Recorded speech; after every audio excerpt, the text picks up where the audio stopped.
My name is Mia. I'm a single mom to my 8-year-old son, Elijah. Life hasn't been easy for us, but I've always worked hard to give him a good life. We've lived in this old apartment building for the past 2 years. It's not fancy, but it's home. At least, it was until Mr. Dawson decided otherwise. Mr. Dawson is the landlord. He's a grumpy old man who seems to hate everyone, but he's especially rude to people like me.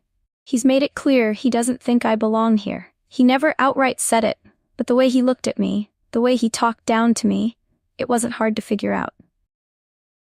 It started with small things. He'd claim I was late on rent, even when I showed him proof I paid on time. Then he started inspecting my apartment, nitpicking everything. One day, he left a note on my door saying Elijah's bike was cluttering the hallway and that if it happened again, he'd fine me. But the final straw came a month ago. I got a notice saying I had 30 days to move out. No explanation, just a cold, typed letter. When I confronted him, he didn't even try to hide his smugness. "You people think you can do whatever you want," he sneered. "Not in my building." I was furious. "What do you mean, you people? I've always paid my rent on time and I've never caused trouble." He shrugged.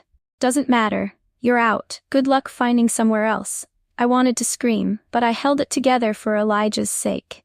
He didn't need to see his mom falling apart. What Mr. Dawson didn't know was that I'd been working hard behind the scenes. A few months ago, I started a small business online.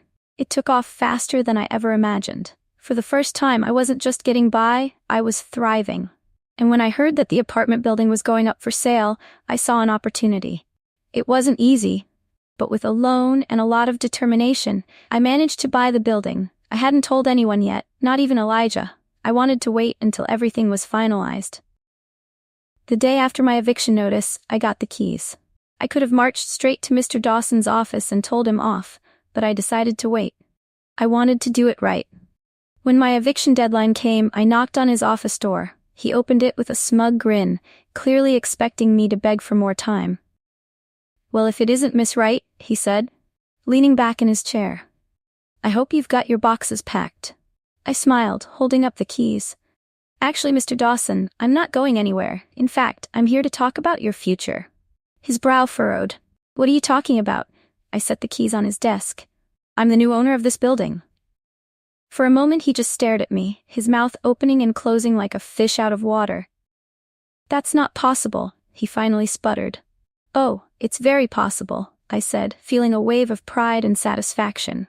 "You see, while you were busy trying to kick me out, I was busy buying the building, and now, I'm your boss." I wish I could say he apologized, but he didn't. He just stormed out of the office, muttering under his breath. That was fine by me. I didn't need his apology. The first thing I did as the new owner was make changes. I lowered the rent for struggling families, fixed the broken elevators, and turned the neglected basement into a community room where kids like Elijah could play safely. It wasn't just about proving Mr. Dawson wrong.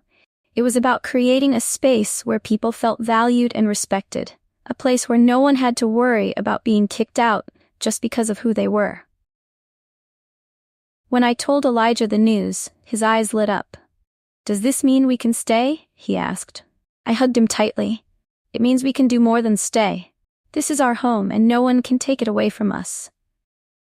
Looking back, I'm grateful for every struggle we faced. They taught me resilience and showed me the power of standing up for what's right.